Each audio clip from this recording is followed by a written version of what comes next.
എൻ്റെ ഒരു അഭിപ്രായത്തിൽ ഇന്നത്തെ മീറ്റിംഗ് വളരെ ആരോഗ്യകരമായിരിക്കും.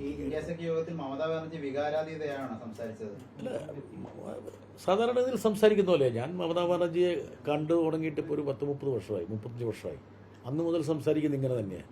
അപ്പോൾ അതിൽ പ്രത്യേകിച്ചൊരു വ്യത്യാസം എനിക്ക് കാണാൻ കഴിഞ്ഞില്ല. പക്ഷേ ഒരു അർജൻസി ഉണ്ട്, എല്ലാവരും ഒരുമിച്ച് നിൽക്കണം. അതായത് തൻ്റെ പാർട്ടിക്കുണ്ടായിട്ടുള്ള ആ ഒരു പ്രതിസന്ധിയെ പ്രതിരോധിക്കാൻ വേണ്ടി എല്ലാവരും ഉണ്ടാകണമെന്നുള്ള. അല്ല, നമുക്ക് ഇന്നത്തെ മീറ്റിങ്ങിൻ്റെ ഒരു അന്തരീക്ഷത്തിൽ നല്ല രൂപത്തിലാണ് മീറ്റിംഗ് അവസാനിച്ചത്. എന്താ കാരണം എന്ന് വെച്ചാൽ CPM-നെ സംബന്ധിച്ചിടത്തോളം CPM പറഞ്ഞ വിമർശനങ്ങൾ കോൺഗ്രസ് ഉൾക്കൊള്ളുന്നു എന്ന് തോന്നുന്നുണ്ടോ? കോൺഗ്രസ് നേതൃത്വത്തിൻ്റെ ഭാഗത്തു നിന്ന് എന്നോട് പറഞ്ഞതെന്ന് വെച്ചാൽ, താങ്കൾ പറയാനുള്ള കാര്യങ്ങളെല്ലാം പറഞ്ഞു, ജനറൽ സെക്രട്ടറിയുടെ കത്ത് കിട്ടിയിട്ടുണ്ട്, ഞങ്ങൾക്കും പറയാനുള്ള കാര്യങ്ങളൊക്കെ ഉണ്ടാകാം.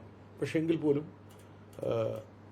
നിങ്ങൾക്ക് സൗകര്യപ്പെടുന്ന സമയത്ത് പറഞ്ഞാൽ നമുക്ക് ഒരുമിച്ചിരുന്ന് ചർച്ച ചെയ്യാമെന്നുള്ള ഒരു അങ്ങനെ ഒരു സമീപനം കൂടി വന്നിരിക്കുന്നു. ഇപ്പോൾ രാഹുൽ ഗാന്ധി ഇന്ന് വേണം വൈകുന്നേരം കാണാമെന്ന് എന്നോട് പറഞ്ഞിരുന്നു. പക്ഷേ ഞാൻ പറഞ്ഞു നമ്മൾ പാർട്ടിയിൽ ആലോചിച്ചിട്ട് പറയാമെന്നുള്ള രീതിയിലാണ് പറഞ്ഞിരിക്കുന്നത്.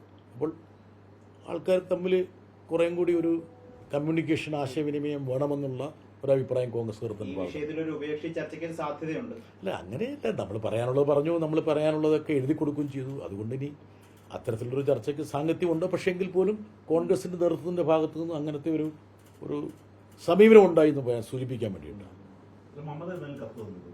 അത് ഞങ്ങൾക്ക് കത്ത് തന്നിട്ടില്ല. യോഗത്തിൽ അങ്ങനെ ഒരു കത്ത് സർക്കുലേറ്റ് ചെയ്തിട്ടില്ല, അങ്ങനെ ഒരു കത്തിനെ കുറിച്ച് പറഞ്ഞിട്ടില്ല. പക്ഷേ മമതയ്ക്ക് ഒരുപാട് ആശയങ്ങളുണ്ട്, ആവശ്യങ്ങളുമുണ്ട്. ഇപ്പോൾ ഇലക്ഷൻ കമ്മീഷന് മുമ്പിൽ ഗറാവ് സംഘടിപ്പിക്കണമെന്നുൾപ്പെടെയുള്ള സിവിൽ സൊസൈറ്റി ഗ്രൂപ്പുകളെ സംഘടിപ്പിക്കണമെന്നുള്ള അതിലൊന്നും ആർക്കും വിയോജിപ്പുകളൊന്നുമില്ല. അത് എപ്പം വേണം, എങ്ങനെ വേണം എന്നുള്ളതിനെക്കുറിച്ച് മാത്രമേ.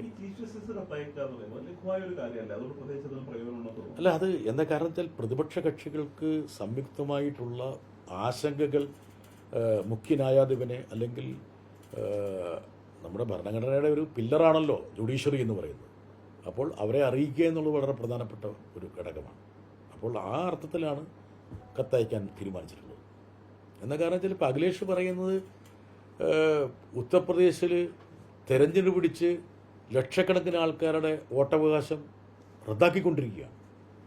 ഫോം 7 പൂരിപ്പിച്ചിട്ട്, സാധാരണ ഇതിൽ ഒരാൾക്ക് 5 ഫോം പൂരിപ്പിച്ചിട്ട് 5 പേരുടെയൊക്കെ തട്ടുകളയാൻ പറ്റുള്ളൂ.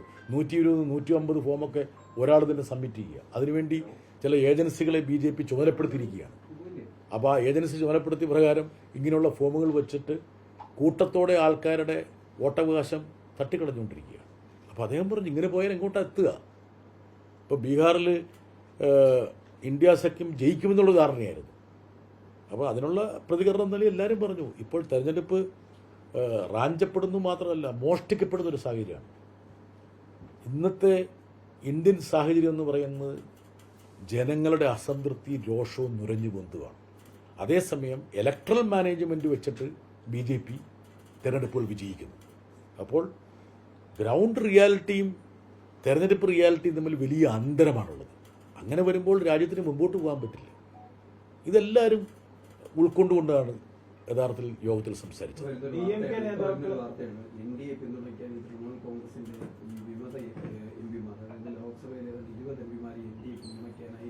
ഒരു നീക്കം നടത്തി ലോക്സഭാ സ്പീക്കർ ഓം ബിർളയ്ക്ക് കത്തയച്ചു എന്ന് പറഞ്ഞൊരു വാർത്ത ഇപ്പോൾ വരുന്നുണ്ട്.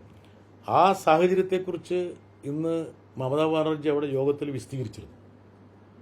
അതായത് കോടാനുകോടി രൂപ പ്രലോഭനവും ഭീഷണിയുമായിട്ട് MP-മാരെ സമീപിച്ചുകൊണ്ടിരിക്കുകയാണ്. അപ്പം ഈ ഒരു സാഹചര്യം ഉണ്ട് എന്നും അവരുടെ ഓരോ MLA-മാർ BJP-യുടെ ഏജന്റുമാർ കണ്ടുകൊണ്ടിരിക്കുകയാണ്. അതും പോലീസ് ഉദ്യോഗസ്ഥന്മാർ ഉൾപ്പെടെയുള്ളവരാണ് കണ്ടുകൊണ്ടിരിക്കുന്നത്. അതുതന്നെയാണ് MP-മാരുടെ കാര്യത്തിലും സംഭവിക്കുന്നതെന്ന് അവരിന്ന് യോഗത്തിൽ വളരെ വിഷമത്തോടു കൂടി വിശദീകരിച്ചു. അപ്പോൾ ഇതൊരു പുതിയൊരു വാർത്തയല്ല. എന്താ കാരണം എന്ന് വെച്ചാൽ ഇത് കഴിഞ്ഞ കുറച്ച് ദിവസമായിട്ട് അന്തരീക്ഷത്തിലുള്ളതാണ്. അത് 28 ലോക്സഭ MP-മാരാണുള്ളത്. ആ 28 അത് 20 MP-മാരെന്ന് പറയുമ്പോൾ രാജ്യസഭയും ലോക്സഭയും കൂടെ കൂട്ടിയിട്ടാണോ എന്നറിയില്ല. ലോക്സഭയിൽ 28 MP-മാരാണ് തൃണമൂലിനുള്ളത്. അതെ, അങ്ങനെ വരുമ്പോൾ അതിനകത്ത് ഒരു 3 ഉണ്ടല്ലോ. അല്ല, ഇതൊരു പാറ്റേൺ ആണ്. എന്താ കാരണം എന്ന് വെച്ചാൽ ഇപ്പോൾ നിയമസഭാ കക്ഷിയെ പിളർത്തിയ പോലെ തന്നെ, പിളർത്തിയതല്ല, അതിനെ ഹൈജാക്കി റാഞ്ചിക്കൊണ്ട് പോയതുപോലെ ഈ പറയുന്ന ലോക്സഭാംഗങ്ങളെ റാഞ്ചേണ്ടത് BJPക്ക് ആവശ്യമാണ്. യഥാർത്ഥത്തിൽ പശ്ചിമ ബംഗാളിൽ MLA-മാരെ വിലക്കെടുത്തതിനേക്കാൾ കൂടുതൽ BJPക്ക് ആവശ്യം ലോകസഭയുടെ ഘടനയിൽ കൂടുതൽ എം പിമാരെ കിട്ടുക എന്നുള്ളതാണ്. ഇപ്പോൾ പ്രധാനപ്പെട്ട 2-3 ലെജിസ്ലേഷൻസ് അവരിങ്ങനെ ആലോചിച്ചുകൊണ്ടിരിക്കുകയാണ്. ബില്ലുകൾ, 1 നേഷൻ 1 ഇലക്ഷൻ, അതുപോലെ ഈ വനിതാ സംവരണത്തിൻ്റെ പേരിലുള്ള ഡീലിമിറ്റേഷൻ. അപ്പോൾ ഇതൊക്കെ പാസ്സാക്കണമെങ്കിൽ കുറച്ച് MLA-മാരെ, കുറച്ച് MP-മാരെ അവരുടെ ഭാഗത്തേക്ക് മാറ്റണം. അതിനുള്ള ശ്രമമാണ് നടത്തിക്കൊണ്ടിരിക്കുന്നത്. DMK നേതാക്കളായിട്ട് വളരെ വ്യക്തിബന്ധമുള്ള ആളാണ് താങ്കൾ. അവരെ വിട്ടുപോയത് ഇനി എങ്ങനെ മുന്നണിയുള്ളത്? അവർ വിട്ടുപോയത് വളരെ ദൗർഭാഗ്യകരമാണെന്ന് ഇന്ന് യോഗത്തിൽ സംസാരിച്ച പ്രധാനപ്പെട്ട ആൾക്കാരെല്ലാം പറഞ്ഞു. മിക്കവാറും രാഷ്ട്രീയ പാർട്ടികൾ അഭിപ്രായപ്പെട്ടു. അത് മാത്രമല്ല, അവരുമായിട്ട് എത്രയും പെട്ടെന്ന് കോൺഗ്രസ് ചർച്ച നടത്തണമെന്നും അവരുടെ വികാരത്തെ ഉൾക്കൊണ്ടുകൊണ്ട് പുതിയ നടപടികൾ സ്വീകരിക്കണമെന്നും അടുത്ത യോഗങ്ങളിൽ അവരുണ്ടാകുമെന്ന് ഉറപ്പുവരുത്തണമെന്നുള്ള അഭിപ്രായം പൊതുവെ ഇവിടെ ഉയർന്നു വന്നു. ഞാൻ പറഞ്ഞപ്പോഴും ഈ കാര്യം പറഞ്ഞിരുന്നു. അതായത് DMKയ്ക്ക് ഒരുപാട് ഗ്രീവൻസ് ഉണ്ട്. അവരെ ഒരിക്കലും നമ്മളൊരു പാർട്ടി അപ്പുറത്തേക്ക് ആട്ടിപ്പായിക്കാൻ പാടില്ല.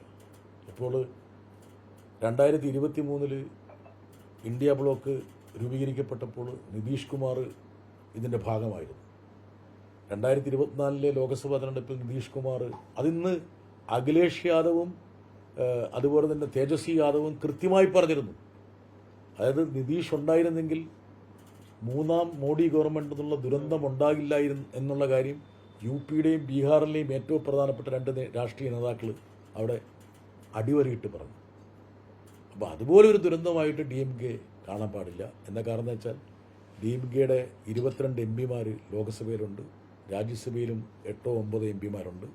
ഇവരൊക്കെ വരുന്ന പാർലമെൻറ്റ് സമ്മേളനങ്ങളിൽ നിർണായകമായൊരു ശക്തിയാണ് എന്നുള്ളൊരു തിരിച്ചറിവ് നമുക്കുണ്ടായിരിക്കണം.